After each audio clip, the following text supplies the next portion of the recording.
सत श्री अकाल, नमस्कार, आदाब। पंजाबी रेडियो और पंजाबी टीवी यूएसए देख और सुन रहे सभी साथियों का स्वागत है समय के विशेष programme beyond the headline with Mandeep Poonia में।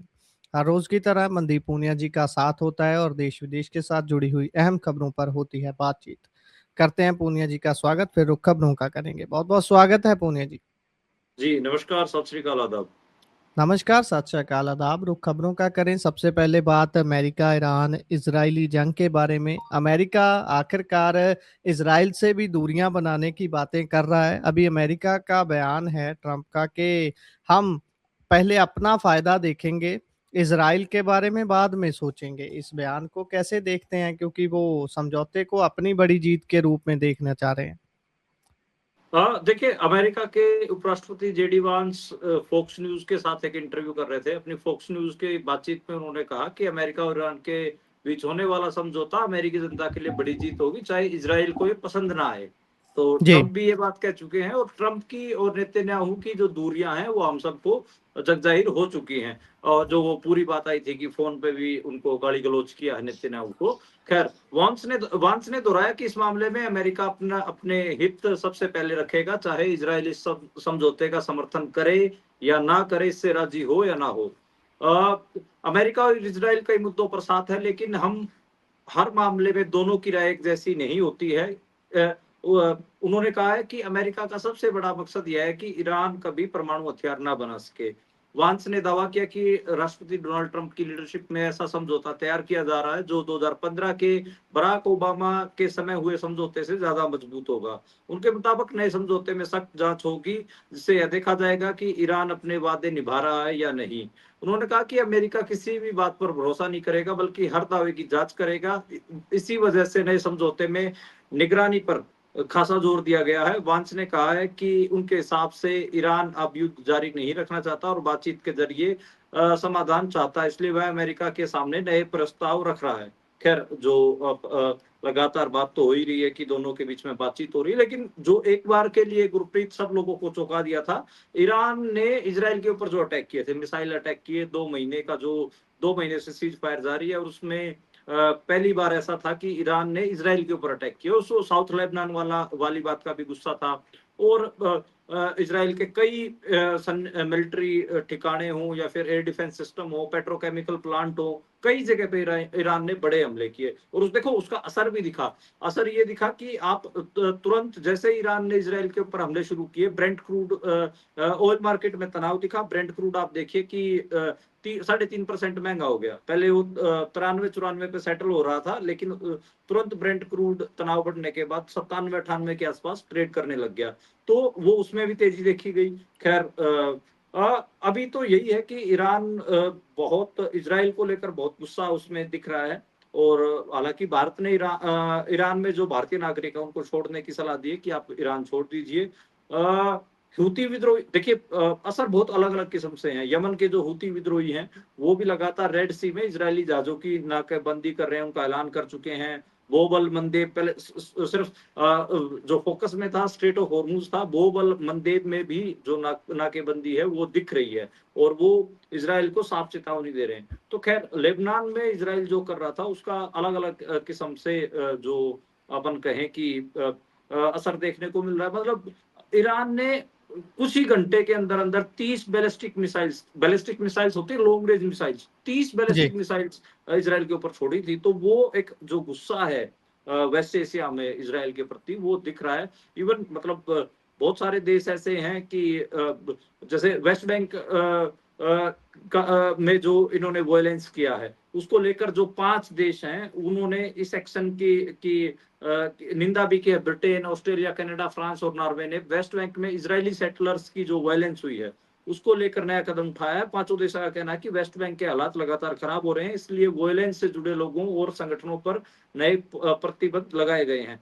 खैर, इन देशों ने इजराइल को भी चेतावनी दी है कि उसने जल्द हालात सुधारने के लिए जरूरी कदम नहीं उठाए तो आगे सख्त कार्रवाई की जाएगी। तो खैर, फ्रांस में इजरायली मंत्री की एंट्री पर रोक लगाई गई, वो भी एक खबर थी। यूरोप भी काफी इजराइल की चीजों से चिढ़ रहा है। यूरोप में एक जो डेमोक्रेटिक किस्म का माहौल और जो सेंटीमेंट है वो इजराइल की जो जातियां हैं, वेस्ट एशिया में हो या फिर वेस्ट बैंक पे हो या अपने को पता कि गजा में हो, साउथ लेबनान में हो, तो उससे वो उनमें एक खिज तो है इसराइल के प्रति। जी, बिल्कुल। और इससे अगर हम आगे बढ़ें तो बात टीएमसी की करते हैं। ममता बनर्जी के घर सीआईडी पहुंची है टीएमसी के ही विधायकों की शिकायत के ऊपर। देखिए, तृणमूल कांग्रेस को तोड़ने के लिए बीजेपी पूरा जोर लगा रही है। उन्होंने कुछ सांसद और कुछ एमएलए तोड़ लिए तृणमूल कांग्रेस के। अभी ममता बनर्जी का जो पुराना वाला घर है कालीघाट में, जो उनका छोटा सा घर है, वहां पर आज सीआईडी पहुंची। और जो कालीघाट वाला घर है उसी के आगे उनका जो पार्टी का जो सेंट्रल ऑफिस है वो भी मौजूद है। और सीआईडी के अलावा पुलिस बड़े बड़े लेवल पर वहां पर मौजूद थी और एंट्री की वहां पर। और ये कहा गया कि ममता बनर्जी के ऊपर फर्जी साइन करने के आरोप लगाए गए। तो और जो ये कहा जा रहा है कि ये जो इसने अभिषेक बनर्जी से भी नोटिस का जवाब मांगा था। कई इसमें इशू जोड़े जा रहे हैं। मतलब बेसिकली सीआईडी और पुलिस की एंट्री ममता बनर्जी के घर में और ऑफिस में इसलिए करवाई गई है ताकि उनको कहीं ना कहीं डराया जा सके। हालांकि ममता बनर्जी ने इस सारे के बीच में एक नई स्ट्रेटेजी खेली थी कि उन्होंने इंडिया ब्लॉक की मीटिंग बुलाई थी। राहुल गांधी ने, सोनिया गांधी ने उनकी हिमायत की और उसके इंडिया ब्लॉक की मीटिंग बुलाई गई। उसमें बहुत सारी भारत की पार्टियां, चाहे लालू यादव की पार्टी हो, आरजेडी हो, अखिलेश यादव भी मंच पे दिखे, लेफ्ट की पार्टियां दिखी, और भी बहुत सारे क्षेत्रीय दल हैं इंडिया ब्लॉक की उस बैठक में पहुंचे थे। तो देखिए, इंडिया ब्लॉक ने कहीं ना कहीं ममता बनर्जी के साथ स्टैंड लिया है। लेकिन ममता बनर्जी की हालत बहुत खराब है। उनके बहुत सारे एमएलए और बहुत सारे एमपीज को बीजेपी तोड़ने में कामयाब हो चुकी है। मतलब खबरें तो कई सारी थी। उसमें खबर ये भी थी कि जो ये चल रहा था कि लोकसभा में उनके 29 एमपीज में से 20 एमपीज बीजेपी की तरफ जाएंगे। उसके ऊपर उस खबर के ऊपर थोड़ा ब्रेक लगा है, क्योंकि आज देख रहा था कि मैं जो ममता बनर्जी के क्लोज हैं महुआ मोइत्रा, उन्होंने ट्वीट किया कि मैजिकल 19 नंबर इनके पास नहीं है, यानी कि 19 से एमपी नहीं तोड़ पाए हैं, अभी 10-5 ही तोड़े हैं। तो उसको लेकर कहा गया था। खैर, कल्याण बनर्जी को ममता बनर्जी ने चीफ व्हिप बनाया है, यानी कि लोकसभा के अंदर उनके जो सारे जो 29 के 29 एमपीज हैं उनका लीडर कल्याण बनर्जी को बनाया गया है। तो खैर देखते हैं कि होता क्या है। लेकिन अभी ये साफ दिख रहा है कि जो बीजेपी है वो पूरी कोशिश कर रही है कि जिस जिस किस्म से अलग अलग सूबों में रीजनल पार्टीज को खत्म किया है बीजेपी ने, वैसे ही वो तृणमूल कांग्रेस को भी तोड़ना चाहती है पश्चिम बंगाल में। जी, बिल्कुल। इसी के अगर अगली बात करें तो कांग्रेस की राज्यसभा उम्मीदवार मीनाक्षी नटराजन का नामांकन खारिज कर दिया गया, जिसके खिलाफ कांग्रेस बोल रही है कि हम तो अदालत का रुख करेंगे। रनवे पर जाता-जाता वापस लौट आया उनका जहाज। देखिए, मध्य प्रदेश में तीसरी राज्यसभा सीट के लिए कांग्रेस प्रत्याशी थी मीनाक्षी नटराजन। उनका नामांकन, उनका नॉमिनेशन खारिज किया गया है। मीनाक्षी नटराजन बेसिकली एक आदिवासी नेता है। उनका बड़ा ऐसे ये बताया जा रहा था कि देखो, कमलनाथ को और दिग्विजय सिंह को बाईपास करके मीनाक्षी नटराजन को कांग्रेस राज्यसभा भेजना चाहती है। उनकी ईमानदारी के किस्से भी बहुत सारे चल रहे थे। लेकिन आप देखिए कि चुनाव आयोग ने खेल कर दिया। ठीक है कि वो आदिवासी नेता होंगी, ठीक है कि वो ईमानदार होंगी, लेकिन चुनाव आयोग ने उनका नामांकन ही खारिज कर दिया। और जो चुनाव आयोग के रिटर्निंग ऑफिसर थे अर्पित शर्मा, उन्होंने कहा कि तेलंगाना में कोई उनका एक केस था, उसकी जानकारी इन्होंने छुपाई है, इसलिए हमने ये नामांकन खारिज किया है। तो जो हालांकि मध्य प्रदेश में कांग्रेस के जो विधायक थे, वो क्रॉस वोटिंग का कांग्रेस को डर था, तो इसलिए उनको लेकर प्राइवेट प्लेन में लेके उनको घूम रही थी कांग्रेस। बाद में रनवे से ही उस प्लेन को वापस लौटाया गया। काफी टेंशन देखने को मिली वहां पर। कांग्रेस के विधायकों ने प्रदर्शन भी किए, लेकिन अभी तक कोई ये कहें कि अपील जरूर की गई है, लेकिन लग नहीं रहा कि मीनाक्षी नटराजन का जो नॉमिनेशन है वो जारी रखा, वो उनको चुनाव लड़ने दिया जाएगा। मुझे लगता है कि वो खारिज ही कर दिया गया है। हालांकि कांग्रेस इस बीच अपने विधायकों को मध्य प्रदेश से लेके बेंगलुरु शिफ्ट कर रही थी, और बीच में ही उनको वो सारी प्रक्रिया रोकनी पड़ी। विधानसभा में रिटर्निंग ऑफिसर के खिलाफ गहमा गहमी भी दिखी, आंदोलन भी किया, एमएलए ने नारेबाजी की। खैर देखते हैं क्या होता है। लेकिन ये एक टिपिकल केस है जिसमें आपको साफ दिख रहा है कि जो बीजेपी है वो चुनाव आयोग की मदद से इवन जो कैंडिडेट है, अपोजिशन के कैंडिडेट है, उनको उनके नाम नॉमिनेशन तक खारिज कर दे रही है। और लेकिन कुछ भी नहीं हो पा रहा है। खैर देखते हैं कि राहुल गांधी और उनकी जो कांग्रेस पार्टी है वो किस किस्म क्या स्टैंड लेते हैं, क्या नहीं लेते। जी, बिल्कुल। इससे आगे अगर बढ़ें तो उज्ज्वला योजना जो केंद्र सरकार की है उसमें बहुत बड़ा चेंज कर दिया गया है। खैर मैंने तो इसकी इतनी ज़्यादा बात सुनी नहीं है, लेकिन ये शॉकिंग न्यूज़ है कि पहले सब्सिडी वाले सिलेंडर एलपीजी सिलेंडर की गिनती 9 थी, लेकिन अभी उसको घटा के सिर्फ 4 कर दिया गया है। देखिए जो केंद्र सरकार ने एक स्कीम लॉन्च की थी कि हम सब्सिडी के ऊपर सिलेंडर देंगे और उसमें 9 सिलेंडर हर साल देंगे। बेसिकली जब सिलेंडर 1000 रुपए का हो गया था तब बहुत जगह पे अपन कहें कि हमें देखने को प्रदर्शन देखने को मिले थे। तब इन्होंने कहा कि जिनके पीले कार्ड हैं, यानी कि जो इकोनॉमिकली वीकर सेक्शन है सोसाइटी का, उसको वो 9 सिलेंडर 500 रुपए के हिसाब से देंगे। मतलब आधे सब्सिडी जो 400 रुपए की जो सब्सिडी है वो उनके खाते में डालेंगे। नहीं 642 300 रुपए की जो सब्सिडी है वो खाते में डालेंगे और 642 रुपए में उनको सिलेंडर मिलेगा। पहले 9 सिलेंडर मिल रहे थे, अब उनको घटा के कहीं ना कहीं 5 कर दिया गया है। 4 बल्कि 5 घटाए गए हैं। सिर्फ 4 सिलेंडर अब जो गरीब लोगों को वो 300 रुपए सस्ते मिलेंगे। खैर जो गरीबों का 5 किलो का सिलेंडर होता है उसके ऊपर ऑलरेडी 250 रुपए बढ़ाए जा चुके हैं, वो भी एक खबर थी। ठीक है, उसके बारे में हमने चर्चा की। कमर्शियल सिलेंडर 1900 से रुपए से बढ़ा के 4000 ले गए, यानी कि दुगनी उसकी कीमतें बढ़ाई जा चुकी हैं, वो हमने कवर किया ही है। खैर पहले जो सिलेंडर होता था वो अपने को पता है कि गुरप्रीत 500 रुपए का 600 रुपए का होता था। एकदम से ये बढ़ा के उसको 900 रुपए 950 रुपए लेके गए। ठीक है, उसके बाद इन्होंने कहा कि नहीं नहीं गरीबों को हम 642 रुपए का देंगे, लेकिन अब गरीबों और 9 सिलेंडर देंगे साल में। अब उनको भी कह रहे हैं कि नहीं आपको सिर्फ साल में 4 सिलेंडर मिलेंगे। अब 4 सिलेंडर मेरे को लगता है कि 4 महीने चल जाएंगे, बाकी के 8 महीने फिर गरीबों को भी 1000 रुपए का सिलेंडर खरीदना पड़ेगा। तो कहीं ना कहीं ये चोट ही है, अपन कह सकते हैं कि जो गरीब की थाली है, पोषण की जो थाली उसके ऊपर चोट है। लगातार रसोई गैस की एलपीजी की कीमतें बढ़ रही हैं, खाने दाने पानी की भी कीमतें बढ़ रही हैं।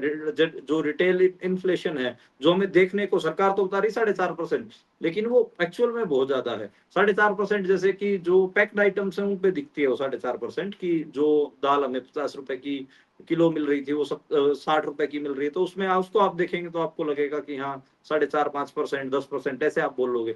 जैसे तरकारी है, तरकारी से मेरा भाव है टमाटर प्याज लहसुन, इनकी आप कीमतें देखेंगी तो ये तो डबल हो रखी हैं। तो इसको तो रिटेल इन्फ्लेशन को तो आप कैलकुलेट भी नहीं कर सकते कि कितनी महंगाई है।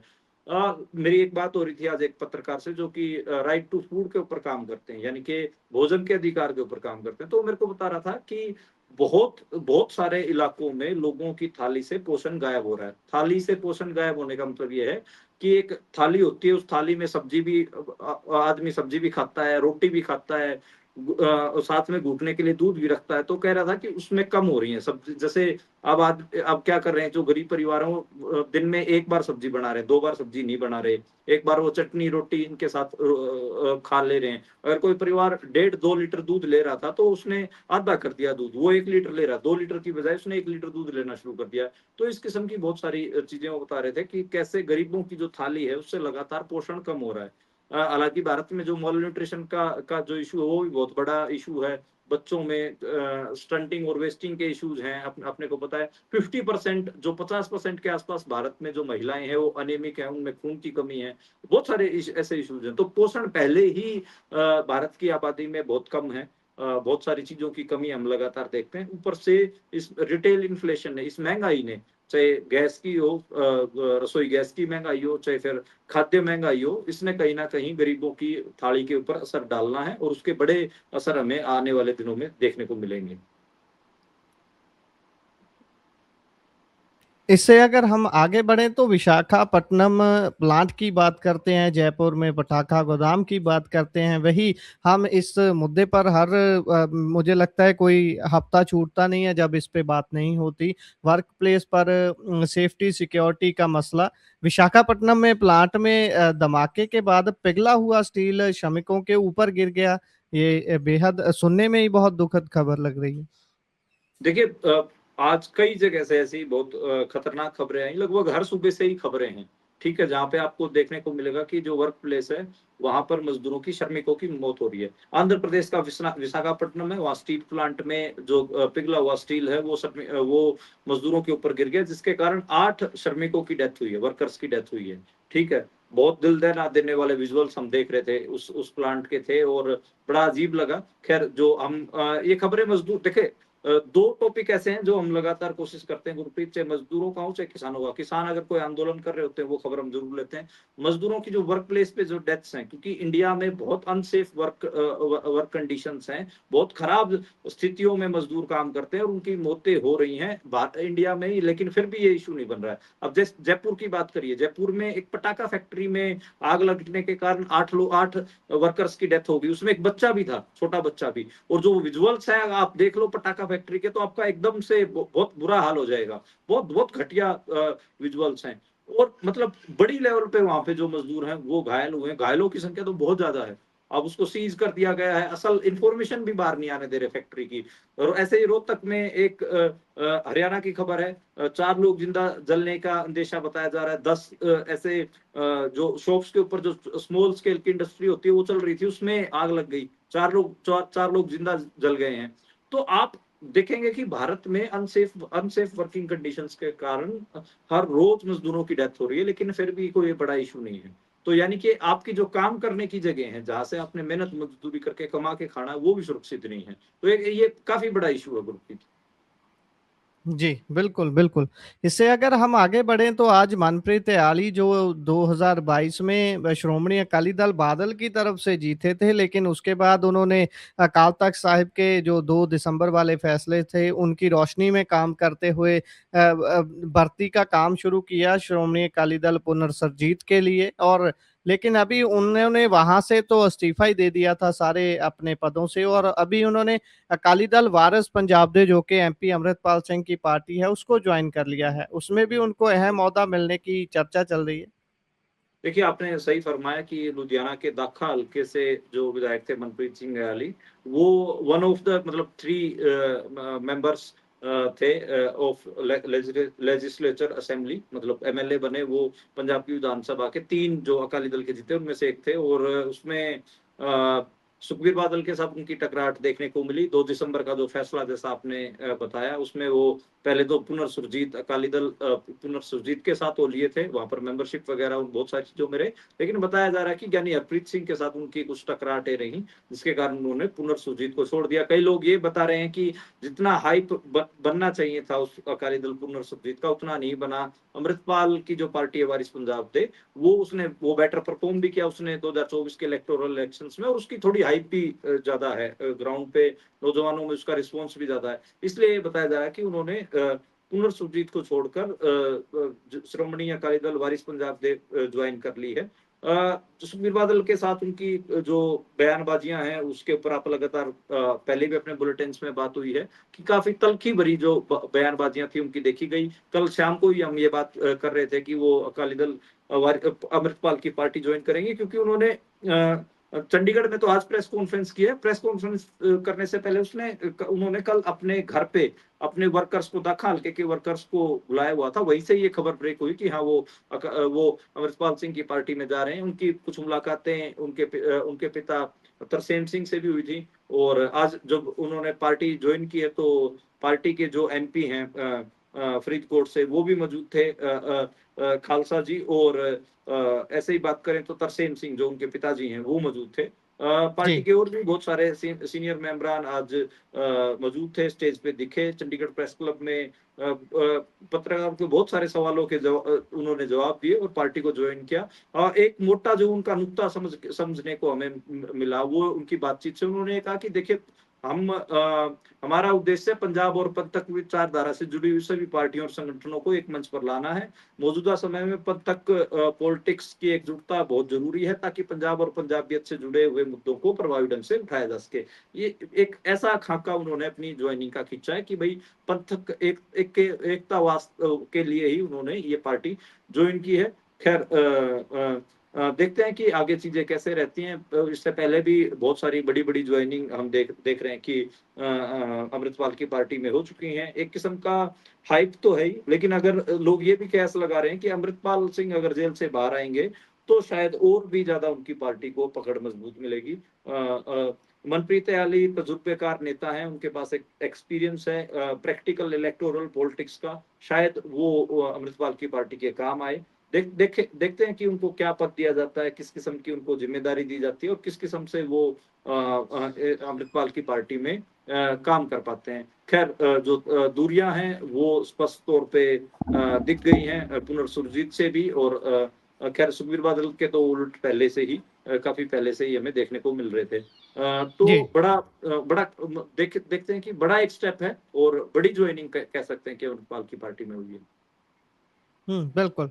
इससे आगे बढ़े तो पंजाब और हरियाणा में 18 जगहों पर एनआईए ने आज रेड की है। देखिए आज पंजाब और हरियाणा में एनआईए ने 18 जगहों पे रेड की है। इसमें ये निकल के आ रहा है कि बहुत सारी जगहों पे तो जो इंटरनेशनल क्राइम है, गैंगस्टर्स हैं, उनके कनेक्शन में रेडें हुई हैं। जैसे मानसा में बताया जा रहा है कि यादविंदर सिंह नाम के एक शख्स के ऊपर रेड हुई है। वो जो पाकिस्तानी गैंगस्टर है शहजाद भट्टी, उसके संपर्क में था, इसके कारण हुई है। इसके अलावा बता दें कि जो हरियाणा में भी ऐसा ही बताया जा रहा है कि अलग-अलग जगहों पे रेडें हुई हैं। हालाँकि अभी तक कोई पॉलिटिकल एंगल निकल के नहीं आ रहा है, शायद डिस्क्लोज़ भी ना किया गया हो, तो खबर अभी अधूरी है। कल पता लगेगा कि किस-किस किस्म की कार्रवाइयाँ एनआईए ने पंजाब हरियाणा में की हैं।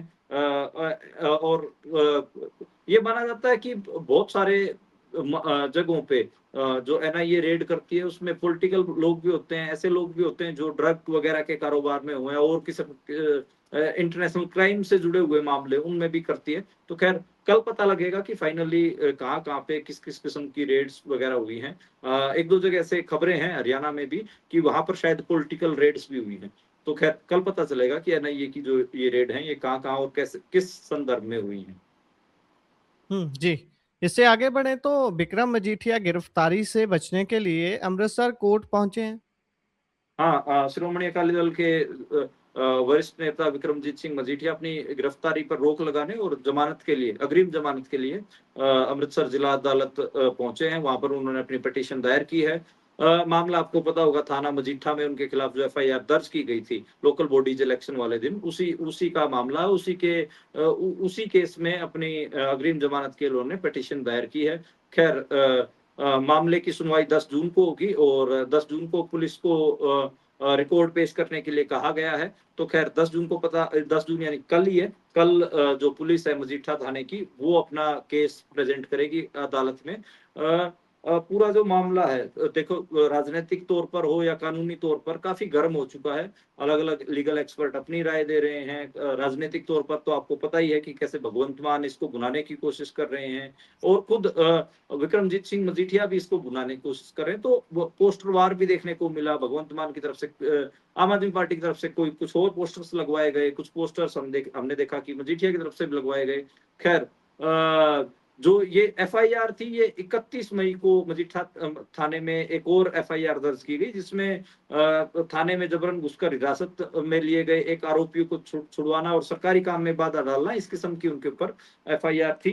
खैर मजीठा हल्के में आपको पता है कि जब जैसे ही वो अंडरग्राउंड हुए तो मजीठा हल्के में उनके लापता होने के पोस्टर लगाए गए। वो लगवाए किसने वो आपको पता ही है। खैर भगवंत मान ने भी स्टेटमेंट दी तो वो क्लियर ही था कि जो पोस्टर वार जो चला उसमें वो आम आदमी पार्टी ने लगवाए थे। विक्रमजीत सिंह मजीठिया को भगोड़ा और पता नहीं क्या-क्या दिखाया गया। खैर अभी देखते हैं कि आगे इस पूरे मसले में क्या होता है, लेकिन जो मामला है वो पूरा गर्म हो रखा है। ठीक है कि एक तरफ आपको जो सूबे के अंदर जो अपोजिशन पार्टी है, रीजनल पार्टी अकाली दल के लीडर्स को आम आदमी पार्टी परेशान करती हुई दिख रही होगी। सेम विद आम आदमी पार्टी, जो केंद्रीय हुकूमत है बीजेपी है, वो आम आदमी पार्टी के नेताओं को भी तो तंग कर रही है। तो मतलब जो दिल्ली वालों का मॉडल है, सेम पंजाब में आम आदमी पार्टी बीजेपी के ही मॉडल को लागू कर रही है। आज आप देखिए कि आज एक रेड और हुई है जिसमें आप देखिए कि केजरीवाल कह रहे हैं कि हिंदू व्यापारी को टारगेट कर रहे हैं। ठीक है, भाई यहाँ फिर आप कल को तो अकाली दल प्रेस कॉन्फ्रेंस कह सकते हैं कि सिख सियासतदान को, पंथक सियासतदान को तंग कर रहे हैं। हालांकि वो कितने सिख और पंथक सियासतदान है उसके ऊपर बहस अलग से हो सकती है, कोट अनकोट में कह रहा हूँ।